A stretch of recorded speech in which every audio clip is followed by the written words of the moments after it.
Yes right. ఒక్కసారి మహబూబ్ నగర్ ప్రాంతంలో ఉన్నటువంటి చెరువులు కావచ్చు, కుంటలు కావచ్చు, ఏవైనా సరే ప్రతిదీ కబ్జాకి కాదేది అనర్హం అన్నట్టుగా తయారైంది. ప్రతి చెరువుని కబ్జా చేసి పడేస్తున్నారు. అసలు జల వనరుల్ని పట్టించుకోవట్లేదు ఎవరు కూడా. మరొకసారి మహబూబ్ నగర్ వెళ్దాం. అక్కడ మా కరస్పాండెంట్ నరేంద్ర చారి ఉన్నటువంటి ప్లేస్ దగ్గర సిచ్యువేషన్ ఏంటో తెలుసుకుందాం.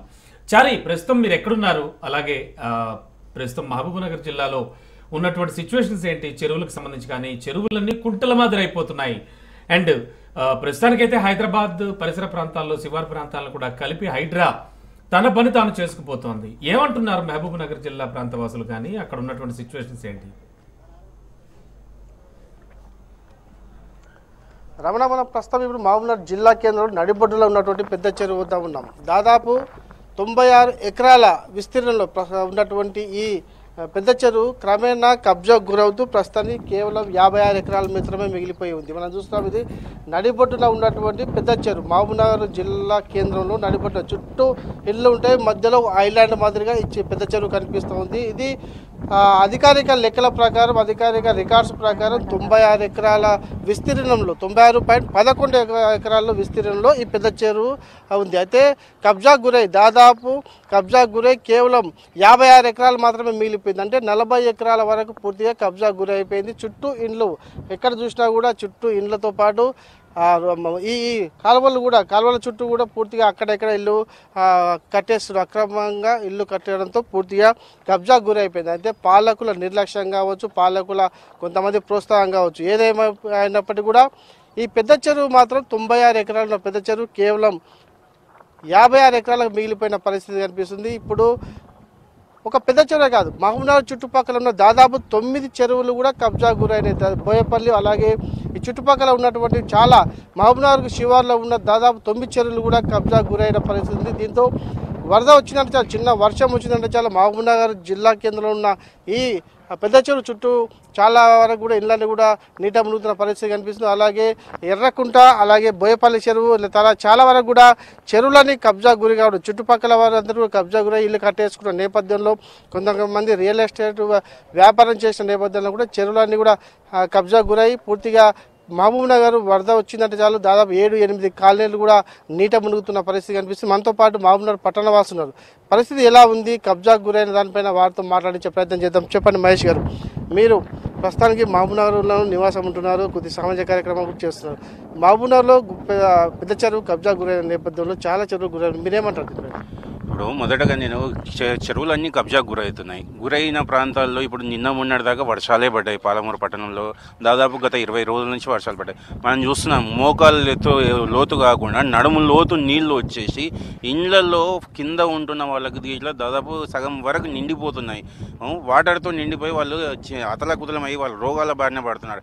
ఇంకోటి, నేను ప్రభుత్వాన్ని ఒకటే చెప్తున్నాను, వీటికి పర్మిషన్ ఇచ్చింది ఎవరు? ఈ కబ్జాలకు పర్మిషన్ ఇచ్చింది ఎవరు?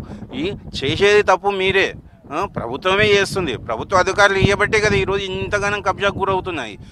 వాళ్ళు పర్మిషన్ ఇవ్వకుండా ఇవల్ల కబ్జా ఎట్లా వస్తాయి? ప్రభుత్వమే చేస్తుంది. ప్రభుత్వం చేసి, లేదు గత ప్రభుత్వం చేసింది, మా ప్రభుత్వం వచ్చేసి మేము ఇవల్ల కూడా కొడతాం అంటే మీరు ఏమి చేయట్లేదు. సామాన్య ప్రజలను నడ్డి విరుస్తున్నారు అంతే. వాళ్ళు అష్టకష్టాలు పడి ఏదో తక్కువకు వచ్చిందని చెప్పేసి తీసుకొని కట్టుకుంటారు. కట్టుకున్న తర్వాత కట్టుకున్నంత వరకు ఏమీ అనరు. కట్టుకొని వాళ్ళు 10-15 ఏళ్ళు జీవితం సాగించినాక దాంట్లో ఇప్పుడు వచ్చేసి ఇది కబ్జాకు గురైంది. మీరు ఈ విధంగా తీసుకున్నారా? అంటే ఇంతకుముందు కళ్ళు మూసుకున్నారా? ఇంకేం మూసుకున్నారు? పర్మిషన్ ఇచ్చిన నా కొడుకుని ఫస్ట్ సర్వీస్ నుంచి రిమూవ్ చేయండి. ఫస్ట్ మున్సిపాలిటీయా, రెవెన్యూ డిపార్ట్మెంటా, ఏ శాఖ పర్మిషన్ ఇచ్చింది వీళ్ళకు? ల్యాండ్ రికార్డ్స్ ప్రకారం తీయండి. తీసి కబ్జాలకు ఏవి గురవుతున్నావు? ఇది ఒక్కటే కాదు, పెద్ద చెరువు ఒకటే కాదు, పాలకొండ చెరువు ఉంది, శ్రీనివాస్ కాలనీ చెరువు ఉంది. వెంచర్లు చేయడానికి ఎవరండి పర్మిషన్ ఇచ్చేది మీకు?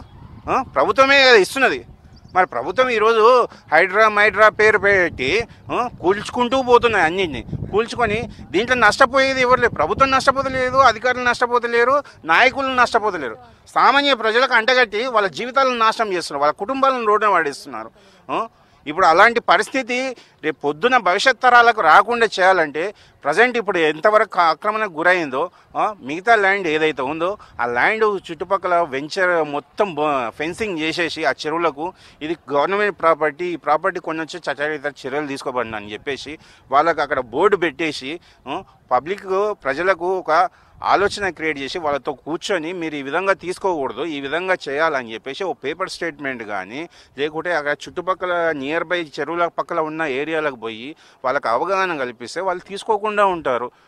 తీసుకున్న తర్వాత వచ్చి కూల్చి ఇది చేస్తే వాళ్ళ పొట్ట కొట్టినట్టు అవుతుంది. కానీ మీరు ఈ కబ్జాల మీద ఏం ఇది చేసినట్టే ఏమీ లేదు, ఎక్కడ లేదు. హైదరాబాద్లో అయినా సరే, ఇక్కడైనా సరే. అవునండి, ఇప్పుడు వినాయక చవితి వచ్చింది, నిమజ్జనం చేద్దామంటే చెరువులు గదిలో నిమజ్జనం చేద్దామంటే చిన్న వినాయకులు పాపం గల్లీలో చిన్న పిల్లలు పెద్ద పిల్లలు అందరూ కలిసి పెట్టుకుంటారు. ఓ 3 ఫీట్లు 4 ఫీట్లు 5 ఫీట్ల వరకు వినాయకులు లోకల్లో చేయాలంటారు. కానీ ఇప్పుడు ఇక్కడ పరిస్థితి చూస్తే ఏ విధంగా ఉంది, ఇక్కడ పాలమూరులో పెట్టిన వినాయకులు అక్కడ 100 కిలోమీటర్లు అక్కడ బీచ్పల్లి దగ్గరికి తీసుకుపోయి నిమజ్జనం చేయాల్సి వస్తుంది. ఈరోజు పరిస్థితి ఆ విధంగా ఏర్పడు. దీనికి కారకులు ఎవరు? అధికారులే. మరి అదే అధికారులు ఈరోజు వచ్చి హైడ్రా పేరిట వచ్చేసి ఇల్లు గులుస్తాం, మీ ఇల్లు గులుస్తాం అని నోటీసులు ఇచ్చి 15 రోజులు 20 రోజులు అంటే ఏంటండి మీరు చేసేది? మొత్తానికి నాశనం పట్టిస్తున్నారు వీళ్ళే, ప్రభుత్వమే నాశనం పట్టిస్తుంది దీన్ని. మనతో పాటు అంటే ఆటో యూనియన్ సంఘం నాయకుడు, అలాగే వరద బాధితులు కూడా చెప్పొచ్చు, అదే మోతీనగర్లో ఉంటారు. అయితే మీరు ఈ వరద బాధితులతో మీరు కూడా చేరినట్టే ఎలా ఉంటుంది? వర్షాకాలంలో వస్తే ఈ ముంపు గురైన ప్రాంతంలో మీరు కూడా ఒక ఆటో యూనియన్ సంఘం జిల్లా అధ్యక్షులుగా ఉన్నారు. చెప్పండి రాములు గారు, ఎలా ఉంది పరిస్థితి?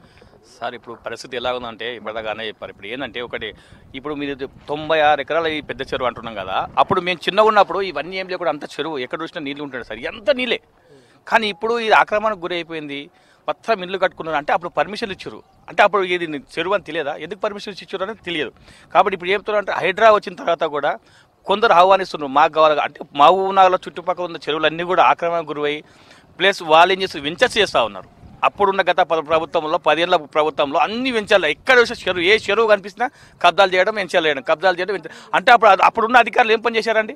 ఇప్పుడు ఈ చెరువులో వీళ్ళకి ఎట్లా పర్మిషన్ అన్న వాళ్ళకి ఆలోచన కదా. ఇప్పుడు వచ్చి మేము అది చేస్తాం ఇది చేస్తాం అంటే కాదు. సభంగా ఎవరైతే వాళ్ళకి పర్మిషన్ ఇచ్చారో ఇమీడియట్గా వాళ్ళని సర్వీస్ రిమూవ్ చేస్తే ఇంకొకరు కూడా చేయాలని కూడా వాళ్ళ ఆలోచన వస్తుందని చెప్పి నేను తెలియజేస్తా ఉన్నాను. ముఖ్యంగా ఇంకొకటి అంటే న్యూ మోతీ అంటే స్లమ్ ఏరియా, అక్కడ రెక్కాటగా డుక్కాడ పరిస్థితి, ఆ ఏరియా పరిస్థితి. అలాంటి ఏరియాలో ఇప్పటి కూడా మేము మొన్ననే రీసెంట్గా 2 months క్రితం అక్కడ వాళ్ళు కబ్జా చేసేసి మొత్తం మొరం కొట్టిస్తారు. ఏందని అడిగితే మేము కొన్న ల్యాండ్ మాది పట్టే ల్యాండ్ అని చెప్తా ఉన్నాను. నేను డైరెక్ట్ పోయి కమిషనర్కు నేను ఒక లెటర్ రాసి కమిషనర్కి ఇస్తే అక్కడ ఎంక్వైరీకి వచ్చి నన్ను పిలిస్తే నువ్వు చెప్పాను సార్ ఎంత కబ్జా అవుతుంది, రేపు వర్షం పడితే ప్రాబ్లం అవుతుందని చెప్పిన. అన్న వారానికి వర్షం స్టార్ట్ అయింది, నీళ్ళు వచ్చినాం. మొన్న ప్రజెంట్ కూడా ఎంపీ గారిని మా ఎమ్మెల్యే కానీ పిలిపించి కూడా చూపించినాం. అక్కడ మా ఎమ్మెల్యే గారు కానీ ఎంపీ గారు కానీ స్పాట్లో ఆనందం. ఇప్పుడు చైర్మన్ కూడా వస్తే ఇమీడియట్గా ఇవన్నీ ఎంక్వైరీ చేయండి, ఎవరు ఏ ప్రాబ్లం ఉంది ఇవన్నీ సీజ్ చేసేయండి అని చెప్పడం జరిగింది ఎమ్మెల్యే గారు. ఇప్పటివరకు కూడా ఎవరు కూడా యాక్షన్ తీసుకోలేదు వాళ్ళు. మేము ఏమంటున్నామంటే అక్కడ ఉన్న పరిస్థితుల్లో మాకు నడవడానికి రోడ్డు బంద్ అయిపోయింది బిల్కుల్గా. అది ఏంటంటే రైల్వే బ్రిడ్జి ఉంది కాబట్టి రైల్వే బ్రిడ్జ్ కింద మేము పోవడం ఆస్కారం ఉంటుండే, అది నీళ్ళు వచ్చేసినాయి. దాంట్లో మాకు మేము తిరగాలంటే చుట్టూ బోయపల్లి గట్టికి 3 కిలోమీటర్స్ చుట్టూ తిరగాలి, లేదంటే తొడలపల్లికి వెళ్ళి రావాలి. మా పరిస్థితి దారుణంగా ఉంది. మేము ఒకటే చెప్తా ఉన్నాం, ఇప్పుడున్న గవర్నమెంట్ కానీ ప్లస్ సెంట్రల్ గవర్నమెంట్ కానీ అయ్యా మాకు న్యూ మోతీ గారికి విముక్ష కలిగించండి. ఎందుకంటే గత ఎన్నేళ్ల నుంచి కూడా మేము ఇబ్బంది పడతా ఉన్నాం. ఇప్పుడు కూడా మీరు కనీసం HMT ద్వారా నన్ను విని మా బాధ ఇప్పటికైనా మీరు కనికరించాల్సి మేము విజ్ఞప్తి చేస్తూ ఉన్నాం. మనతో పాటు మరికొందరు సామాజిక కార్యకర్త నేతలు ఉన్నారు, వారికి చెప్పండి. ఈ కబ్జాలు ఆగాలంటే ఎట్లా, ఈ కబ్జాలకు గురైంది పరిష్కరించాలంటే ఎట్లా మీది సార్? ఇప్పుడు కనుక మనము గత 2-3 ప్రభుత్వాల నుంచి కనుక మనం చూసుకుంటే గవర్నమెంట్ మారినెంబడే గవర్నమెంట్ ఓ రకంగా ప్రజల్ని భయభ్రాంతులకు చేస్తుందా, లేకుంటే ప్రజలకు ఏదన్నా ఒక మెసేజ్ పోవాలని చేస్తుందా మనకైతే అర్థం కావట్లేదు. మనం ఒక 2-3 గవర్నమెంట్ల నుంచి నేను పరిశీలిస్తున్నా. గవర్నమెంట్ వచ్చిన కొత్తలో ఫస్ట్ కూల్చివేతలను స్టార్ట్ చేస్తుంది. సరే, ఇప్పుడు హైడ్రా కావచ్చు, ఇంతకుముందు వేరే గవర్నమెంట్ వేరే పేరు ఏదైనప్పటికీ ఫస్ట్ వాళ్ళు ఏం చేస్తారంటే గవర్నమెంట్ కబ్జాలు అవుతున్నాయి కూల్చుదామని చెప్పి ఫస్ట్ గవర్నమెంట్ వచ్చిన మొదటి కొత్త నెలలో కొన్ని రోజులు స్టార్ట్ చేస్తుంది. స్టార్ట్ చేసిన తర్వాత సరే ఒక గవర్నమెంట్ స్టార్ట్ చేసింది, ఒక గవర్నమెంట్ కూల్చింది, ఒక గవర్నమెంట్ కబ్జాలకు గురి కాకుండా కాపాడుతుంది అనుకున్నప్పుడు సెకండ్ గవర్నమెంట్ ఏదైతే వస్తుందో ఆ గవర్నమెంట్ వచ్చినప్పుడు కూడా సేమ్ ఇదే రిపీట్ అవుతుంటుంది. అయితే రిపీట్ అవుతున్న కాలక్రమంలో ఒక గవర్నమెంట్ చేస్తున్న పని ఏంది అంటే వీళ్ళు ఒక సైడు కూలగొడుతున్నప్పటికీ పర్మిషన్లు ఎవరు ఇస్తున్నారు? పర్మిషన్ ఎక్కడికి నుంచి వస్తున్నాయి? ఆ పర్మిషన్ వస్తున్నప్పుడు పర్మిషన్ ఎందుకు ఇస్తున్నారు? గవర్నమెంట్ ఫస్ట్ వచ్చినప్పుడు కూలగొడుతున్నప్పుడు ఇంకో గవర్నమెంట్ వచ్చినప్పుడు కూలగొట్టాల్సిన పరిస్థితి ఎందుకు వస్తుంది? ఈ గవర్నమెంట్ వెళ్ళిపోయిన తర్వాత కూలగొట్టిన తర్వాత పర్మిషన్ ఎందుకు ఇస్తుంది? ఫస్ట్ గవర్నమెంట్ అది ఆలోచన చేసుకోవాలి. మీరు ఏదైతే హైడ్రాల్ కానీ మామూలుకు వచ్చేసి హైడ్రాని కొత్తది స్టార్ట్ చేస్తామంటారు, ఇది మీరు కబ్జాలకు గురైనప్పుడు ఇప్పుడు కబ్జాలకు గురైనది తీసేయలేదు, దాన్ని ఎవరు కాదనలేదు. అసలు గురయ్యేటప్పుడు దానికి కారకులు ఎవరు? అసలు ఇప్పుడు ఒక ఇల్లు కట్టుకున్నారంటే ఆ ఇంటికి పర్మిషన్ ఉందా, పర్మిషన్ ఇచ్చిన అధికారి ఎవరు, ఎలక్ట్రిసిటీ ఉందా, దానికి కనెక్షన్ ఇచ్చిన అధికారి ఎవరు, దీనికి పర్మిషన్ ఇచ్చిన అధికారులను మొత్తం ఫస్ట్ లిస్ట్ అవుట్ చేయండి. వాళ్ళని లిస్ట్ అవుట్ చేసిన తర్వాత వాళ్ళ మీద మీరు ఏం యాక్షన్ తీసుకుంటారు, ఈ దానికి పర్మిషన్ ఇచ్చేందుకు వాళ్ళ మీద యాక్షన్ ఏం తీసుకుంటారు. ఒకవేళ పర్మిషన్ లేకుండా కట్టుకున్నాయా వాళ్ళకి వితౌట్ ఇన్ఫర్మేషన్తో కూల్చేయండి, ఒక 10 రోజుల 15 రోజుల గడువు ఇచ్చి కూల్చేయండి. కానీ అది వీళ్ళు పర్మిషన్ అధికారుల మీద ఫస్ట్ వాళ్ళని చర్యలు తీసుకోండి. మీరు ఎందుకు ఇచ్చిండ్రు అంటే ఒక గవర్నమెంట్ పోయిన తర్వాత ఇంకో గవర్నమెంట్ ఏ గవర్నమెంట్ వచ్చినప్పటికీ ఫస్ట్ చేసే పని కూలగొట్టుడు. కానీ కూలగొట్టేటప్పుడు సామాన్య మానవుడు మాత్రం ఇప్పుడు కబ్జాలలో 70-80% సామాన్య మానవులే కొంటుండ్రు. ఎందుకంటే వాళ్ళకి తక్కువ వస్తుందా, రూపాయి తక్కువ వస్తుందని వాళ్ళు రెక్కాడితే కానీ డొక్కాడిన పరిస్థితిలో కొని వాళ్ళు ఇల్లు కట్టుకుంటున్నారు. కట్టుకున్న తర్వాత మీరు వచ్చి కూలగొట్టడం వల్ల అధికారులు సరే లంచాలు తీసుకొని డబ్బులు పర్మిషన్ ఇచ్చినా, ఉట్టిగా పర్మిషన్ ఇచ్చినా స్టూడెంట్ చెప్పలేని పరిస్థితి. కానీ వాళ్ళు పర్మిషన్ ఇచ్చినా కానీ వీళ్ళు కట్టుకున్నారు. పర్మిషన్ ఏముంది ఏ ఒక్కరు కట్టుకోరు, సాహసించరు కూడా. అలాంటి టైంలో మీరు వచ్చిన అధికారుల నుంచి ఫస్ట్ వీళ్ళకి ఏదైనా కాంపోజిషన్ చేయండి. అధికారులకు ఇచ్చినా కట్టుకున్నారు కదా, వీళ్ళు కూలగొట్టినప్పుడు వీళ్ళు నష్టపోతారు కదా, వీళ్ళకి ఏదైనా కాంపోజిషన్ క్లియర్ చేసిన తర్వాత మీరు వాళ్ళకి ఏదైనా వేయండి. ఇప్పుడు పెద్ద నాయకులు కట్టుకున్నప్పుడేమో వాళ్ళకి పర్మిషన్ కూలగొట్టడానికి టైం ఇస్తున్నారు, వాళ్ళకి నోటీసులు ఇస్తున్నారు. కానీ రెక్కాడితే కానీ రొక్కాడని వాళ్ళ పరిస్థితిలో రాత్రికి పడుకున్న వాళ్ళతో వచ్చి కూల్చేసి వాళ్ళకి నిరాశ్రయం చేస్తారు. ఇది కరెక్ట్ కాదు. గవర్నమెంట్ కూడా ఫస్ట్ ఆఫ్ ఆల్ మీరు స్టార్ట్ చేసేటప్పుడు ఇది ఏడికెళ్ళి స్టార్ట్ అయింది. మనం ఒక సమస్యను దాన్ని పరిష్కరిస్తున్నప్పుడు మళ్ళీ పునరావృతం కాకుండా కిందికెళ్ళి పైస్థాయి వరకు తెంపండి. ఇంకా నెక్స్ట్ ఏ గవర్నమెంట్ వచ్చినప్పటికీ ఇట్లాంటి పరిస్థితి రాకుండా తలెత్తకుండా మీరు దానికి జీవో తెస్తారా, దానికి ఏం చేస్తారా అనేది ఒకసారి ఆలోచించి ఇంకొక గవర్నమెంట్ కూడా ఇట్లాంటి చేయకుండా చేయండి. ఇప్పటివరకు అయితే చెరువులు చాలా వరకు కబ్జా అయింది. కబ్జా నుంచి చెర విడిపించడంతో పాటు పర్మిషన్ ఇవ్వాలంటే ఇప్పుడు సెంట్రల్ గవర్నమెంట్ చూసుకుంటే మన అడవులకు కూడా సంబంధించి ఎవరు పోకుండా పకడ్బందీమైన కంచెలు వేస్తుండ్రు, వాటికి బోర్డులు పెడుతుండ్రు. ఇది మా సెంట్రల్ గవర్నమెంట్ సంబంధించిందని చెప్పి పెడుతుండ్రు. మీరు అదే స్టేట్ గవర్నమెంట్కి ఎందుకు పెడతలేరు? స్టేట్ గవర్నమెంట్ పెట్టాలి కదా. ఇది గవర్నమెంట్ స్థలము, ఇది కబ్జాకు గురి కాకుండా ఇది చెరువు స్థలము, ఇది బఫర్ స్టోను, ఇది గ్రీన్ బెల్ట్ అని ఒక్కొక్క దానికి మీరు పెట్టేసేయండి బోర్డు, ఎక్కడొక్కడ బోర్డు పెట్టేసిన తర్వాత అప్పటికి పర్మిషన్ ఇచ్చిన అధికారులని ఒక్క అధికారిని పర్మిషన్ ఇస్తే ఒక అధికారిని ఇస్తే రెండో అధికారి భయపడతారు. కానీ ఏ గవర్నమెంట్ వచ్చినా మొదట పడేది పేదల మిన్నే. రెక్కాడితే కానీ డొక్కాడని ప్రజల మీద పడుతుండ్రు. ఇది అన్యాయము, అడిగేటోళ్ళు లేరు కదా అని ఇది అన్యాయం చేస్తుండ్రు. గవర్నమెంట్ దీని మీద ఖచ్చితంగా ఒకసారి ఆలోచన చేసి దీన్ని అంటే ఒకటేసారి ఇప్పుడు కూలగొడుతున్నాం వచ్చిన నెల కాదని కాకుండా దీనికి ఒక జీవో చేయండి. మీరు హైడ్రాకి ఎట్లా ఒక పొల్యూషన్ అథారిటీ చేస్తుండ్రో ఏదైతే కబ్జాల గురవుతుందో దానికి సంబంధించి ఒక సంస్థ ఏర్పాటు చేయండి. మీరు చెప్పండి, అంటే ఈ కబ్జాలను ఆపేది ఎట్లా? అసలు వాస్తవానికి ఈ కబ్జాలు పాలకుల నిర్లక్ష్యం కారణం జరిగిందా లేకపోతే అధికారుల ప్రతిభలతో జరిగింది ఏదనుకుంటారు? ముందుగా HMTV గారికి స్వాగతము. లైవ్ ద్వారా మహబూబ్నగర్ జిల్లా కేంద్రంలో ఒక 4-5 చెరువులు ఉంటాయి. ఇది పెద్ద చెరువు అని, గాండోన్ చెరువు అని, కొత్త చెరువు అని, ఇంకా అనేక రకాల చెరువులు ఉన్నాయి. ఆ చెరువులన్నీ కూడా ఇప్పుడు చూద్దామంటే చెరువులు చిన్న కుంటల్లాగా మారినాయి. దీనికి ప్రభుత్వ నిర్లక్ష్యం. ఇప్పుడు ఒక సామెత ఉంది, పెద్ద మనుషులు చెప్తారు, అతన్ని కొలుచుకోమంటారు, కోడలనేమో దోచుకోమంటారు.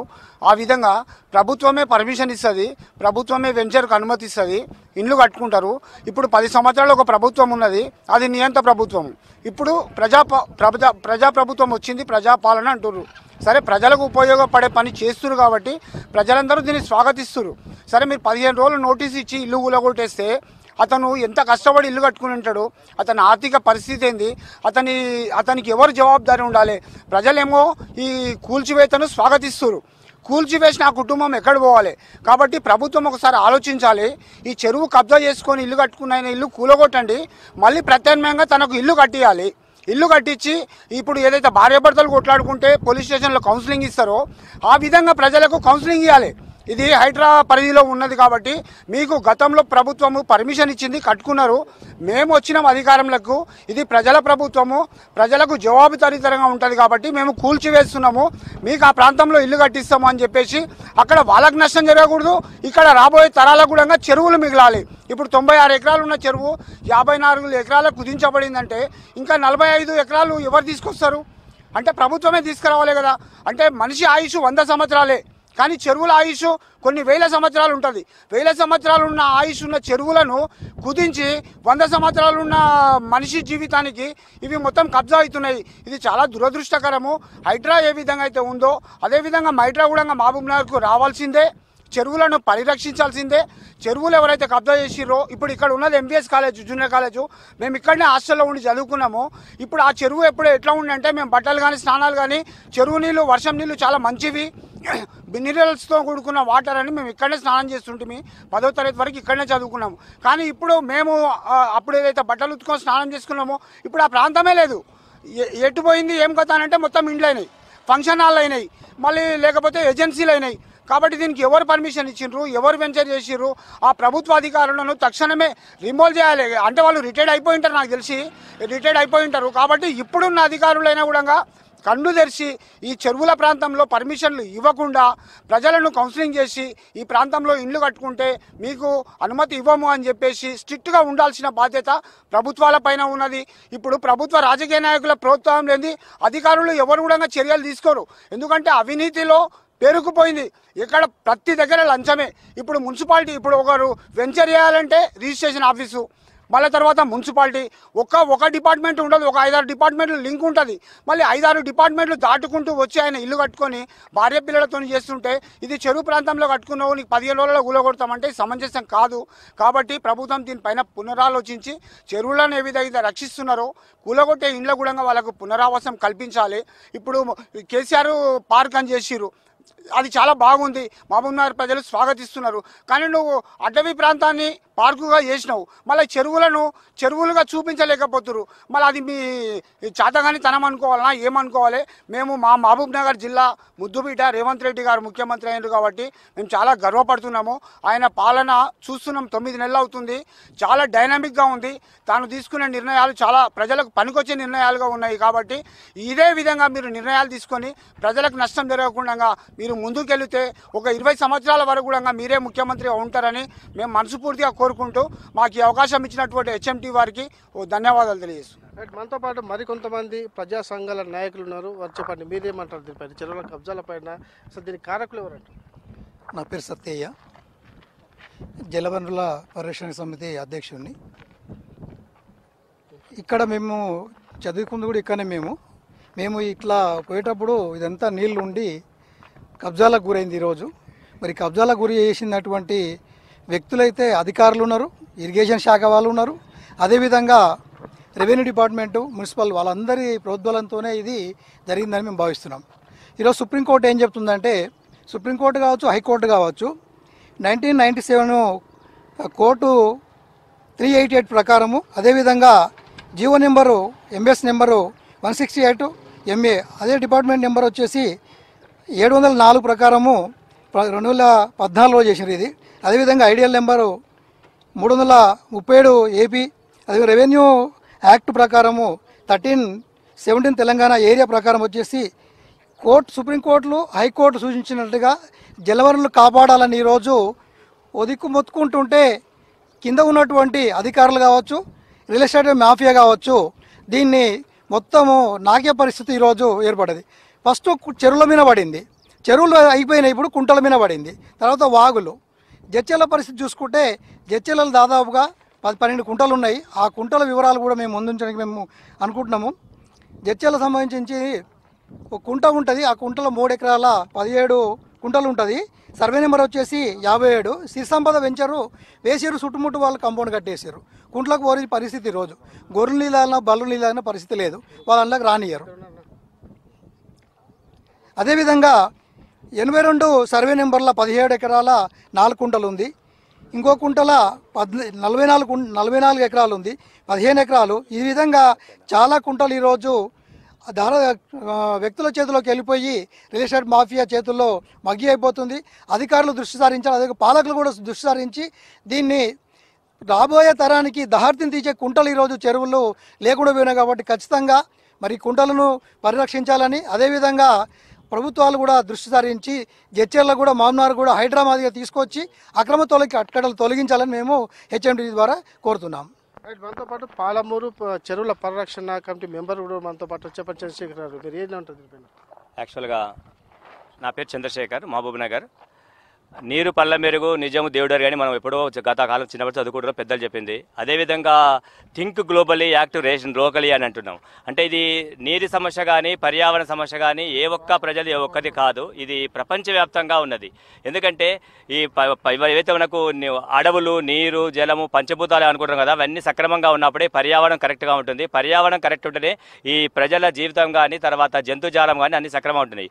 ఈ పర్యావరణ సమతుల్యం లోపించినప్పుడు మాత్రమే ఇలాంటి విపత్తులు కొడుతున్నాయి. మనం గత 2 ఏళ్ల కింద చూసాం, 3 years బ్యాక్ అయితే కరోనా వచ్చి ప్రపంచవ్యాప్తంగా జరిగింది. అంటే ఈ పర్యావరణ సమతుల్యం లోపినప్పుడు రకరకాల యొక్క దాని ప్రభావం మన మనుషుల ప్రభావం బట్టి జంతువుల మీద చూస్తున్నాం.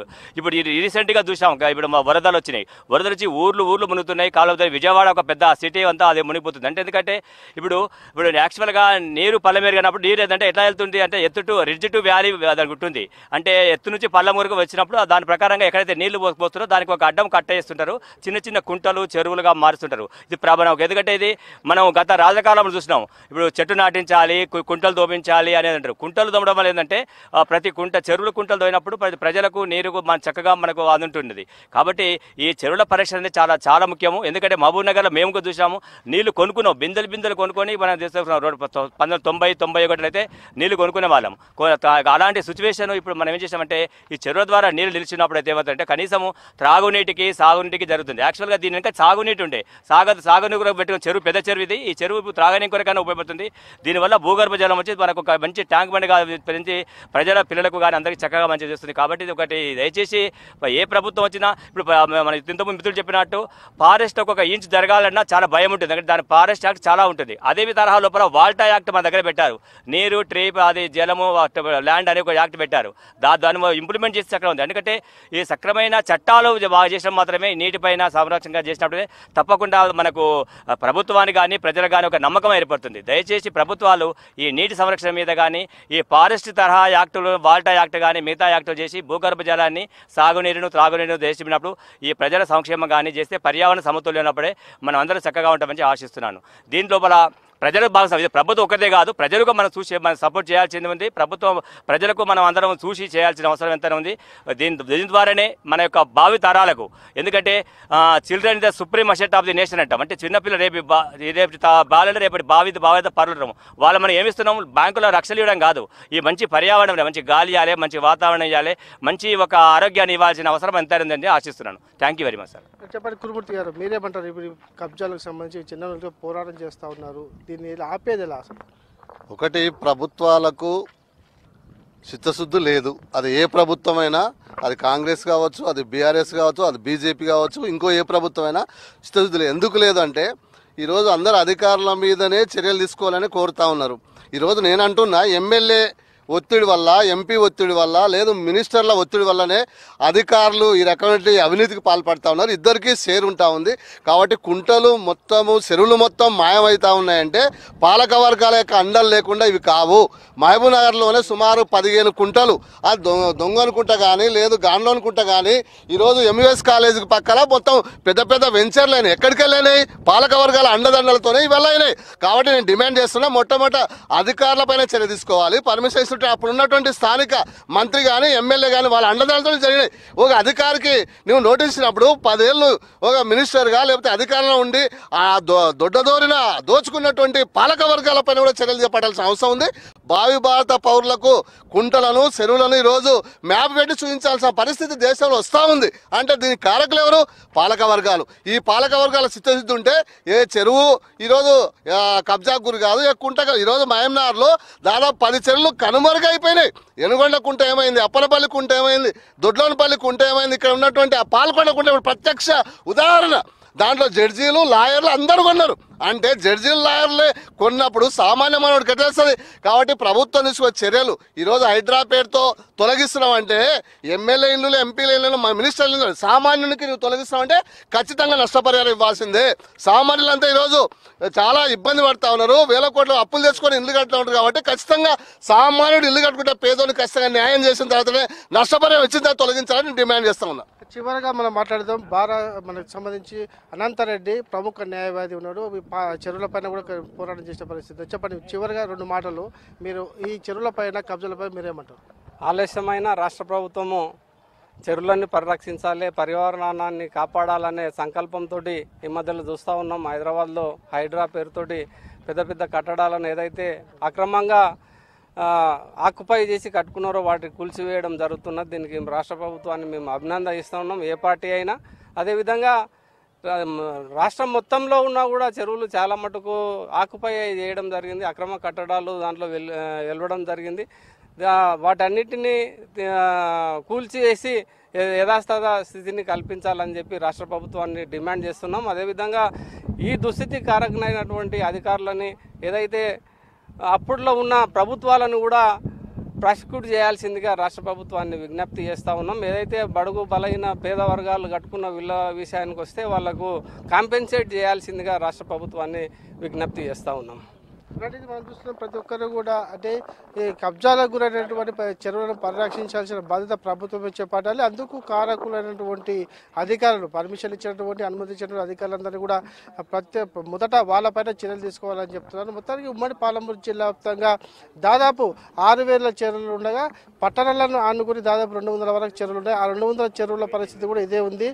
అన్ని ఈ చెరువులు అంటే పట్టణాలను ఆనుకుని ఉన్న చెరువుల పరిస్థితి మాత్రం చాలా దారుణంగా ఉంది. ఎందుకంటే రియల్ ఎస్టేట్ వ్యాపారులు ఆ చెరువుల పైన కన్నేసి వారు కూడా కబ్జాలు చేస్తున్న పరిస్థితి కనిపిస్తుంది. మొదటగా ఇప్పటికీ కబ్జా గురైన కానీ ఇకపైన కబ్జా గురి కాకుండా కూడా పూర్తి స్థాయిలో చర్యలు చేపట్టాల్సిందిగా ఈ మహబూబ్నగర్ పట్టణ వాసులు ప్రముఖ చాలా మంది కూడా కోరుతున్న పరిస్థితి కనిపిస్తుంది. మరి మొత్తానికి ఈ ఉమ్మడి పాలమూరు జిల్లాకు చెందిన వ్యక్తే ముఖ్యమంత్రి రేవంత్ రెడ్డి ఉన్న నేపథ్యంలో ఇప్పటికైనా మహబూబ్నగర్లో కబ్జా గురవుతున్నటువంటి అంటే ఉమ్మడి పాలమూరు జిల్లాలో కబ్జా గురవుతున్నటువంటి ఈ చెరువులను ఎలా పరిరక్షిస్తారో అనేది కూడా తెలుసుకోవాల్సిన అవసరం ఉందని చెప్పేసి జిల్లా వాసులు కోరుతున్నారు. మరి ఇది తాజా పరిస్థితి. Thank you Chari.